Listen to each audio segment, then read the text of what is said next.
Hello, my name is Rosemary Rose, and thank you so much for joining me today for a reading of Sherlock Holmes, The Adventure of the Beryl Coronet by Sir Arthur Conan Doyle. Holmes, said I, as I stood one morning in our bow window, looking down the street.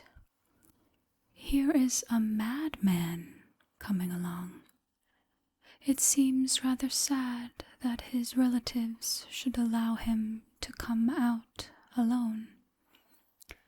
My friend rose lazily from his armchair and stood with his hands in the pockets of his dressing gown, looking over my shoulder.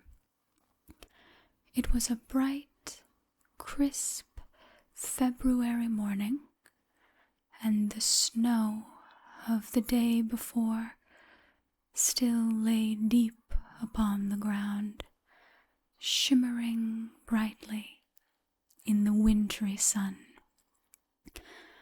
Down the center of Baker Street, it had been plowed into a brown, crumbly band by the traffic. But at either side, and on the heaped-up edges of the footpaths, it still lay as white as when it fell. The gray pavement had been cleaned and scraped, but was still dangerously slippery, so that there were fewer passengers than usual. Indeed, from the direction of the Metropolitan Station, no one was coming to save the single gentleman whose eccentric conduct had drawn my attention. He was a man of about 50, tall, portly, and imposing, with a massive, strongly marked face and a commanding figure. He was dressed in a somber yet rich style, in black frock coat, shining hat, neat brown gaiters, and well-cut pearl gray trousers. Yet his actions were in absurd contrast to the dignity of his dress and features, for he was running hard, with occasional little springs, such as a weary man gives, who is little accustomed to set any tax upon his legs. As he ran, he jerked his hands up and down, waggled his head, and writhed his face into the most extraordinary contortions. What on earth can be the matter with him? I asked. He is looking up at the number of the houses. I believe that he is coming here, said Holmes, rubbing his hands. Here? Yes, I rather think he is coming to consult me professionally. I think that I recognize the symptoms. Ha! Did I not tell you? As he spoke, the man, puffing and blowing, rushed at our door and pulled at our bell until the whole house resounded with the clanging.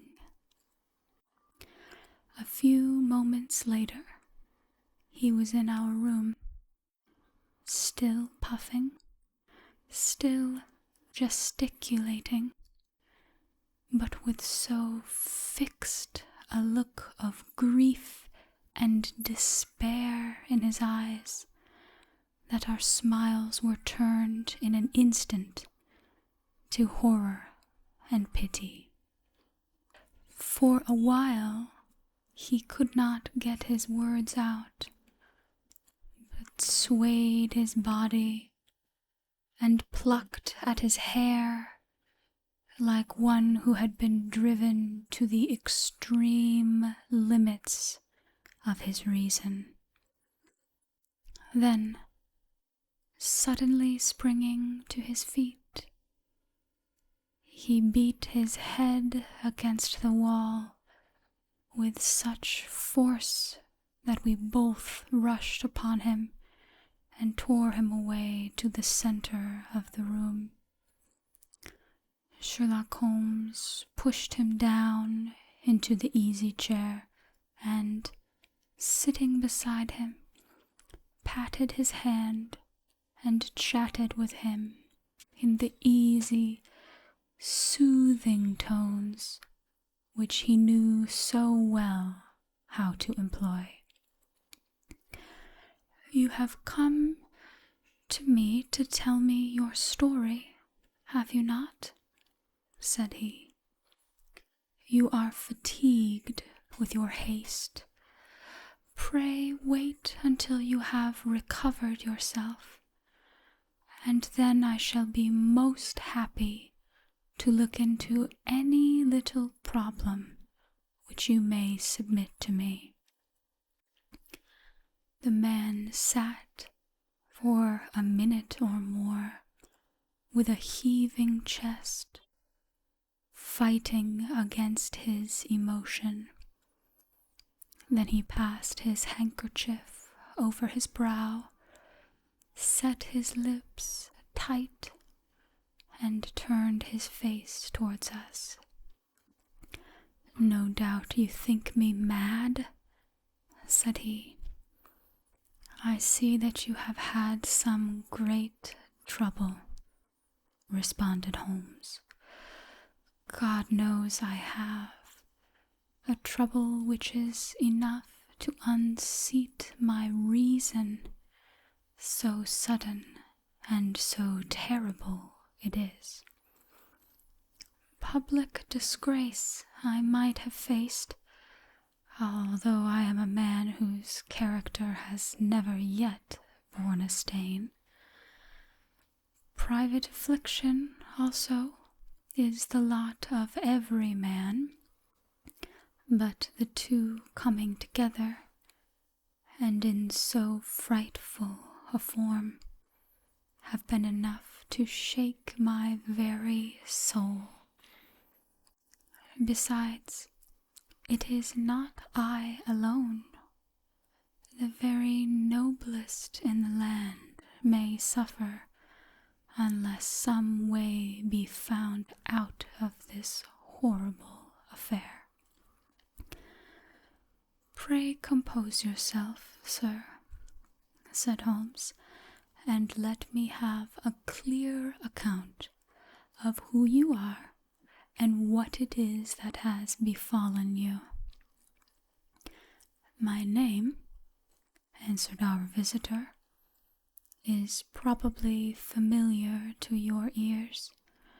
I am Alexander Holder, of the banking firm of Holder and Stevenson, of Threadneedle Street." The name was indeed well known to us as belonging to the senior partner in the second largest private banking concern in the city of London. What could have happened, then, to bring one of the foremost citizens of London to this most pitiable pass? We waited, all curiosity, until with another effort he braced himself to tell his story. "I feel that time is of value," said he. "That is why I hastened here when the police inspector suggested that I should secure your cooperation. I came to Baker Street by the Underground and hurried from there on foot, for the cabs go slowly through this snow. That is why I was so out of breath, for I am a man who takes very little exercise. I feel better now, and I will put the facts before you as shortly and yet as clearly as I can. It is, of course, well known to you that in a successful banking business, as much depends on our being able to find remunerative investments for our funds, as upon our increasing our connection and the number of our depositors. One of our most lucrative means of laying out money is in the shape of loans, where the security is unimpeachable. We have done a good deal in this direction during the last few years, and there are many noble families to whom we have advanced large sums upon the security of their pictures, libraries, or plate. Yesterday morning, I was seated in my office at the bank when a card was brought in to me by one of the clerks.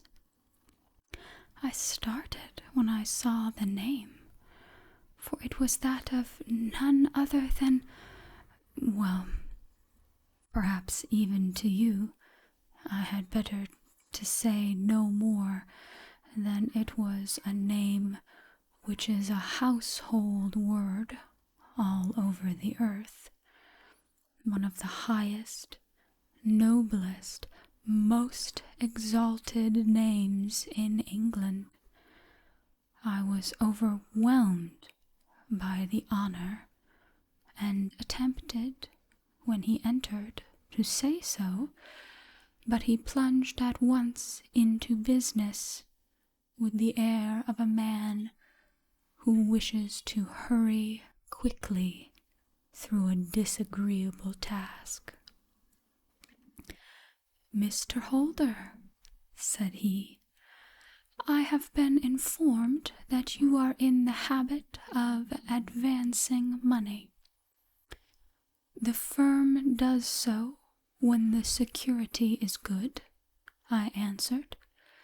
"It is absolutely essential to me," said he, "that I should have £50,000 at once. I could, of course, borrow so trifling a sum 10 times over from my friends, but I much prefer to make it a matter of business and to carry out that business myself. In my position, you can readily understand that it is unwise to place one's self under obligations." "For how long, may I ask, do you want this sum?" I asked. "Next Monday I have a large sum due to me, and I shall then most certainly repay what you advance with whatever interest you think it right to charge. but it is very essential to me that the money should be paid at once. I should be happy to advance it without further parley from my own private purse, said I, were it not that the strain would be rather more than it could bear.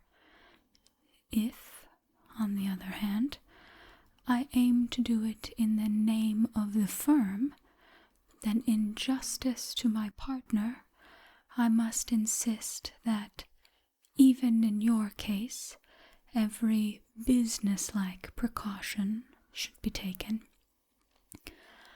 I should much prefer to have it so, said he, rising up a square, black morocco case, which he had laid beside his chair. You have doubtless heard of the Beryl Coronet, one of the most precious public possessions of the empire, said I. Precisely. He opened the case, and there, embedded in soft, flesh-colored velvet, lay the magnificent piece of jewelry which he had named. There are 39 enormous barrels, said he, and the price of the gold chasing is incalculable.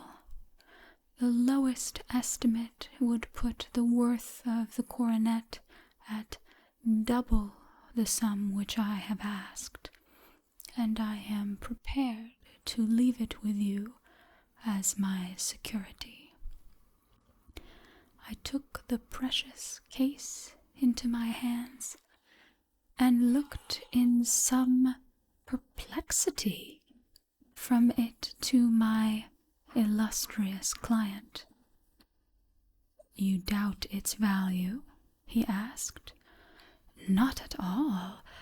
I only doubt the propriety of my leaving it. You may set your mind at rest about that. I should not dream of doing so were it not absolutely certain that I should be able in 4 days to reclaim it. It is a pure matter of form. Is the security sufficient? Ample. You understand, Mr. Holder, that I am giving you a strong proof of the confidence which I have in you, founded upon all that I have heard of you. I rely upon you not only to be discreet and to refrain from all gossip upon the matter, but, above all, to preserve this coronet with every possible precaution, because I need not say that a great public scandal would be caused if any harm were to befall it.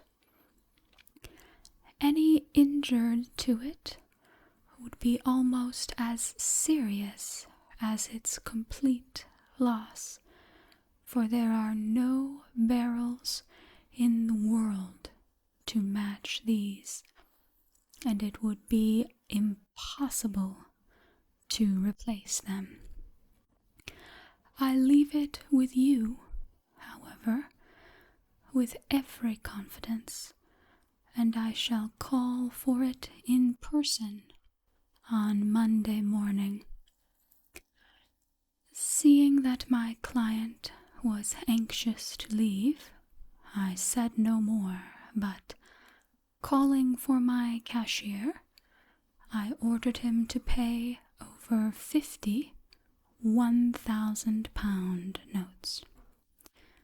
When I was alone once more, however, with the precious case lying upon the table in front of me, I could not but think with some misgivings of the immense responsibility which it entailed upon me. There could be no doubt that, as it was a national possession, a horrible scandal would ensue if any misfortune should occur to it. I already regretted having ever consented to take charge of it.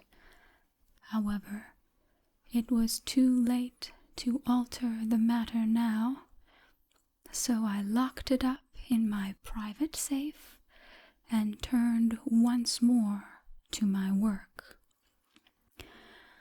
When evening came, I felt that it would be an imprudence to leave so precious a thing in the office behind me. Bankers' safes had been forced before now, and why should not mine be? If so, how terrible would be the position in which I should find myself.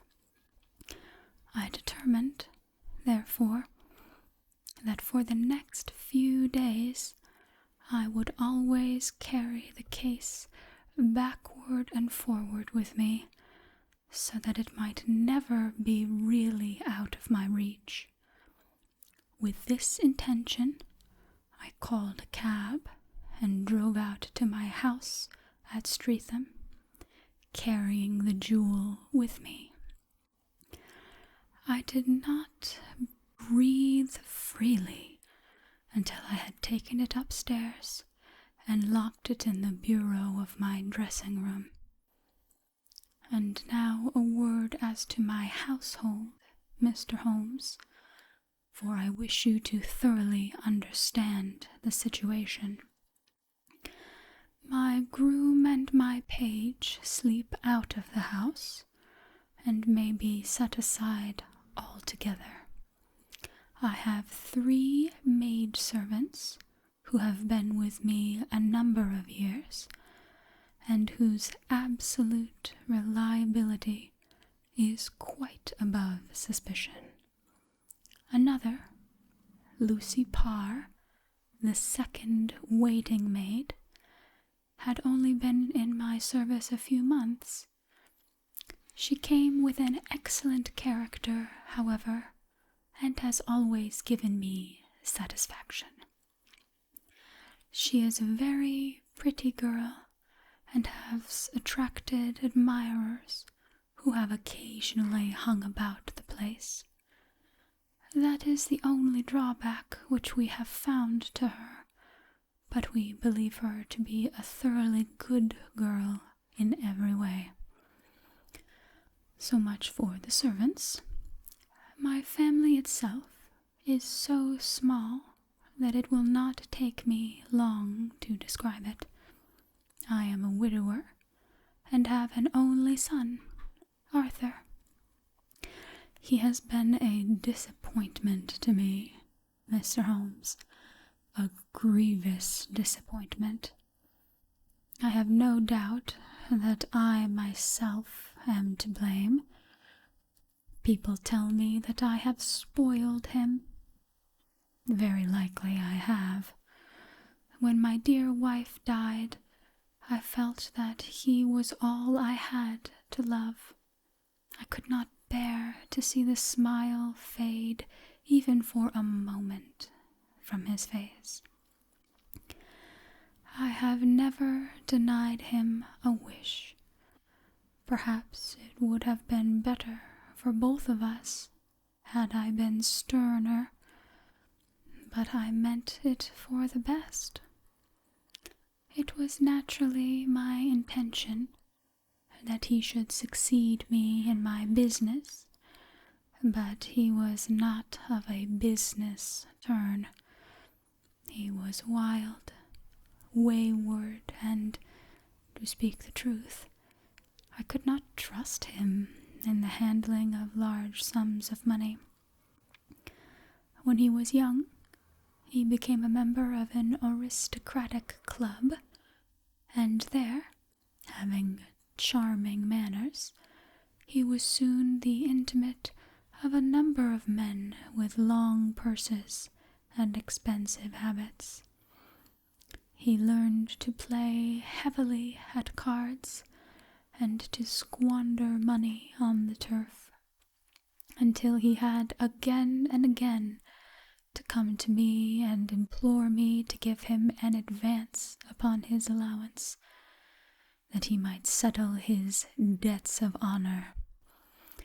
He tried more than once to break away from the dangerous company which he was keeping, but each time the influence of his friend, Sir George Burnwell, was enough to draw him back again.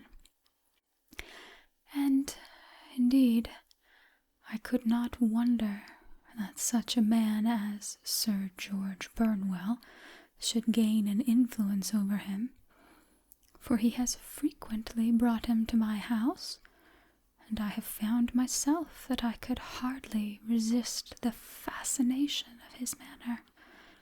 He is older than Arthur, a man of the world to his fingertips, one who had been everywhere, seen everything, a brilliant talker, and a man of great personal beauty.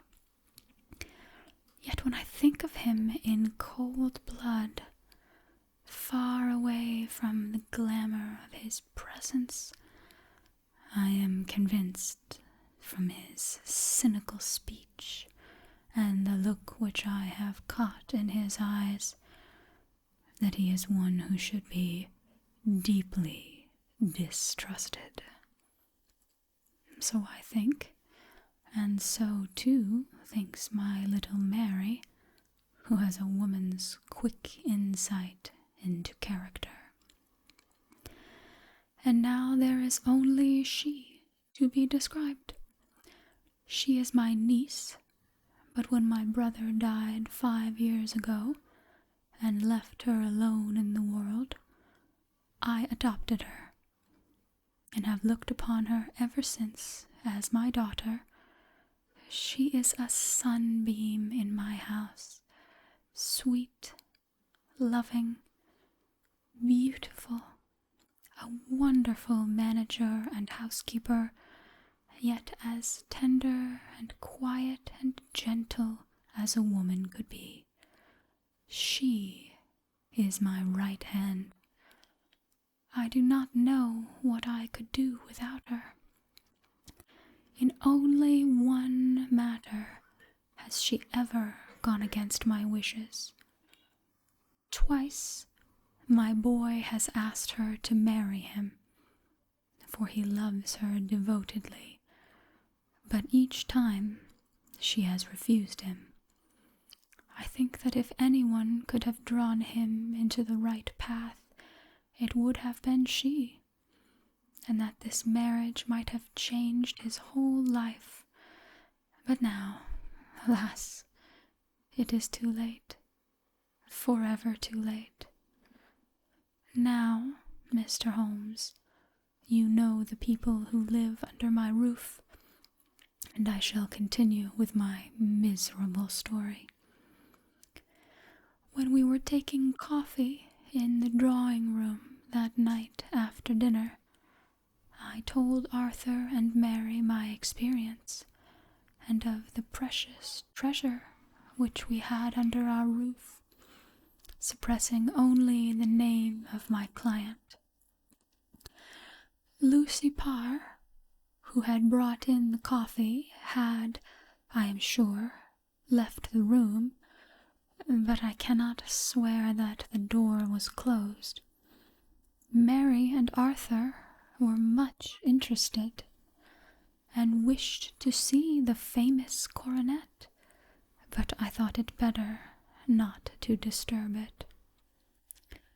"Where have you put it?" asked Arthur. "In my own bureau."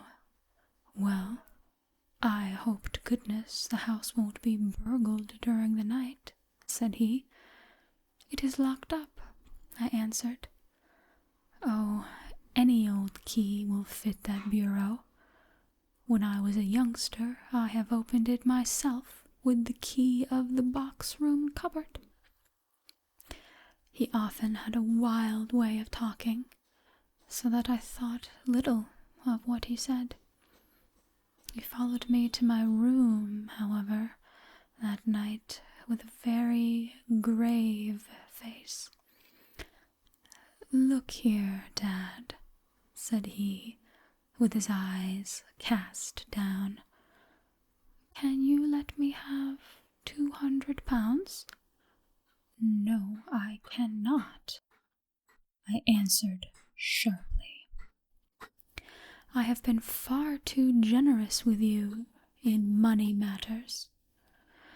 "You have been very kind," said he, "but I must have this money, or else I can never show my face inside the club again."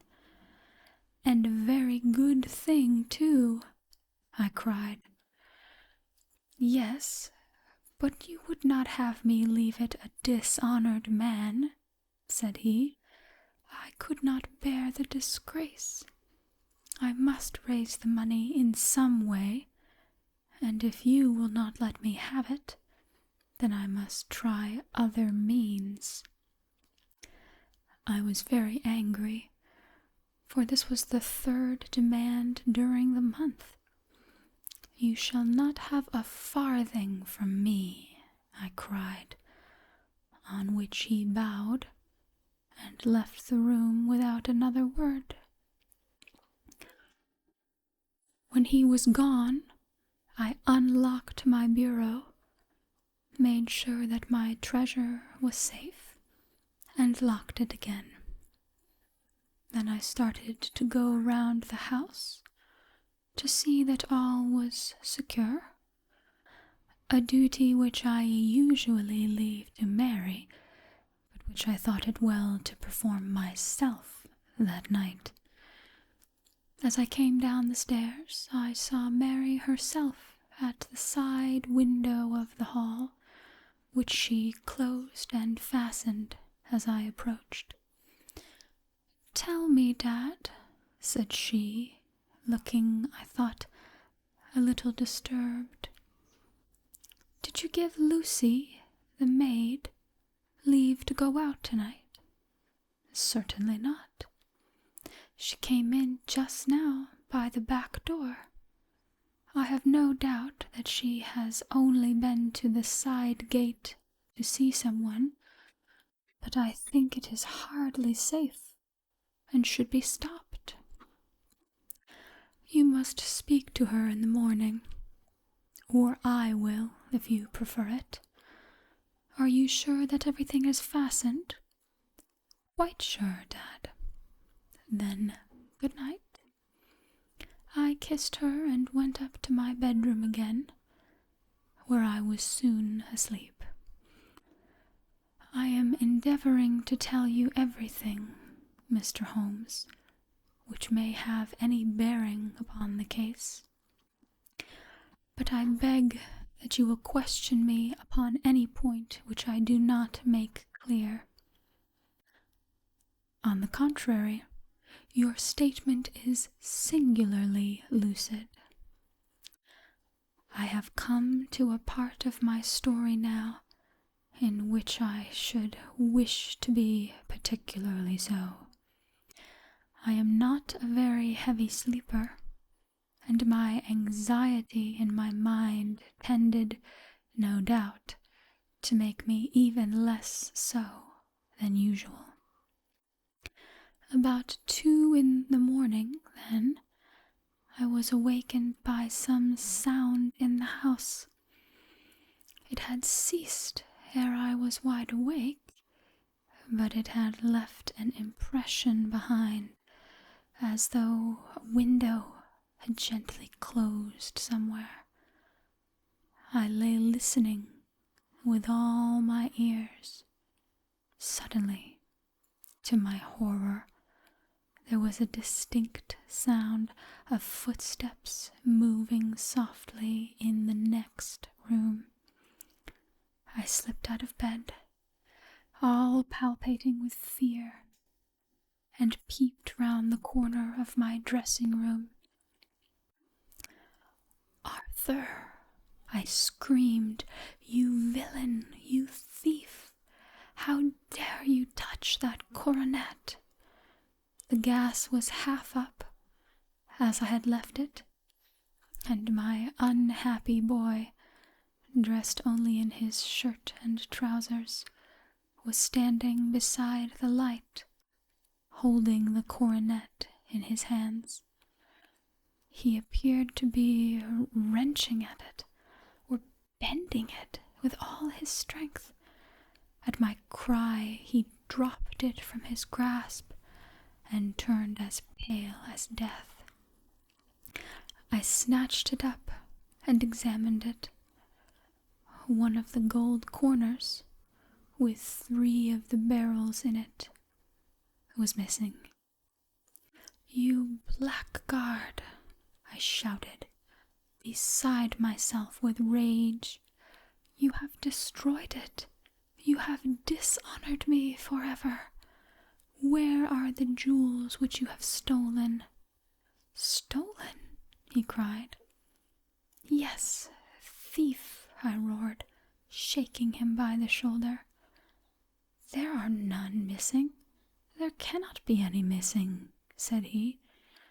"There are 3 missing, and you know where they are. Must I call you a liar as well as a thief? Did I not see you trying to tear off another piece?" "You have called me names enough," said he.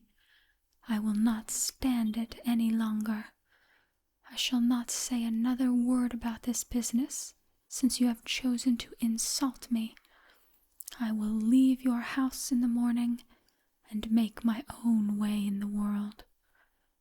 "You shall leave it in the hands of the police," I cried, half mad with grief and rage. "I shall have this matter probed to the bottom." "You will learn nothing from me," said he, with a passion such as I should have not thought was in his nature. "If you choose to call the police, let the police find what they can." By this time the whole house was astir, for I had raised my voice in my anger.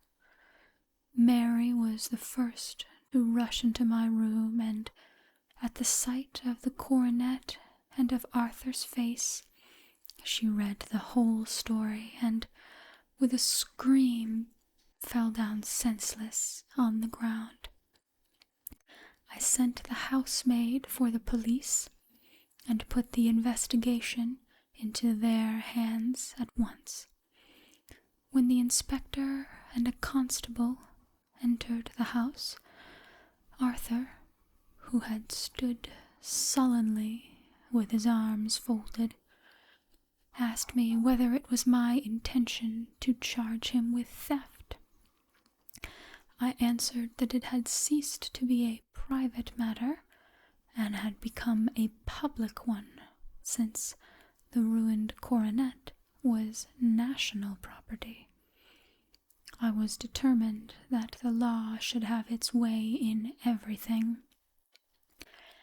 "At least," said he, "you will not have me arrested at once. It would be to your advantage as well as mine if I might leave the house for 5 minutes. That you may get away, or perhaps that you may conceal what you have stolen," said I, and then, realizing the dreadful position in which I was placed, I implored him to remember that not only my honor, but that of one who was far greater than I was at stake, and that he threatened to raise a scandal which would convulse the nation. He might avert it all if he would but tell me what he had done with the 3 missing stones. "You may as well face the matter," said I. "You have been caught in the act, and no confession could make your guilt more more heinous, if you but make such reparation as is in your power by telling us where the barrels are. All shall be forgiven and forgotten. Keep your forgiveness for those who ask for it, he answered, turning away from me with a sneer. I saw that he was too hardened for any words of mine to influence him. There was but one way for it. I called in the inspector and gave him into custody. A search was made at once, not only of his person, but of his rooms, and of every portion of the house where he could possibly have concealed the gems, but no trace of them could be found. Nor would the wretched boy open his mouth for all our persuasions and our threats. This morning he was removed to a cell, and I, after going through all the police formalities, have hurried round to you to implore that you use your skill in unraveling the matter. The police have openly confessed that they can at present make nothing of it. You may go to any expense which you think necessary. I have already offered a reward of 1,000 pounds. My God, what should I do? I have lost my honor, my gems, and my son in one night. Oh, what shall I do? He put a hand on either side of his head and rocked himself to and fro, groaning to himself like a child whose grief had got beyond words. Sherlock Holmes sat silent for some few minutes, with his brows knitted and his eyes fixed upon the fire. "Do you receive much company?" he asked. "None, save my partner with his family, and an occasional friend of Arthur's. Sir George Burnwell has been several times lately. No one else, I think." "Do you go out much in society?" "Arthur does. Mary and I stay at home. We neither of us care for it. That is unusual in a young girl." "She is of a quiet nature. Besides, she is not so very young. She is 24. This matter, from what you say, seems to have been a shock to her also. Terrible. She is even more affected than I. You have neither of you any doubts as to your son's guilt?" "How can we have when I saw him with my own eyes with the coronet in his hands? I hardly consider that a conclusive proof. Was the remainder of the coronet at all injured?" "Yes, it was twisted." "Do you not think, then, that he might have been trying to straighten it?" "God bless you. You are doing what you can for him and for me, but it is too heavy a task." "What was he doing there at all? If his purpose were innocent, why did he not say so?" "Precisely. And if it were guilty, why did he not invent a lie? His silence appears to me to cut both ways. There are several singular points about the case. What did the police think of the noise which awoke you from your sleep? They considered that it might be by Arthur's closing his bedroom door. A likely story, as if a man bent on a felony would slam his door so as to wake a household. What did they say, then, of the disappearance of these gems? They are still sounding the planking and probing the furniture in the hope of finding them. Have they thought of looking outside the house? Yes, they have shown extraordinary energy. The whole garden has already been minutely examined.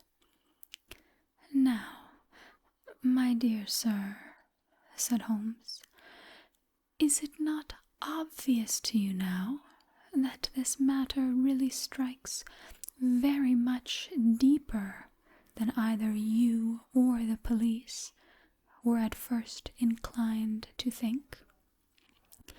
It appeared to you to be a simple case. To me, it is exceedingly complex. Consider what is involved by your theory. You suppose that your son came down from his bed, went at great risk to your dressing room, opened the bureau, took out your coronet, broke off by main force a small portion of it, went off to some other place, concealed 3 gems out of the 39, with such skill that nobody can find them, and then returned with the other 36 into the room in which he exposed himself to the greatest danger of being discovered. I ask you now, is such a theory tenable? But what other is there? Cried the banker with a gesture of despair. If his motives were innocent, why does he not explain them? It is our task to find that out, said Holmes. So now, if you please, Mr. Holder, we will set off for Streatham together, and devote an hour to glancing a little more closely into details. To be continued in part 2. Thank you so much for watching.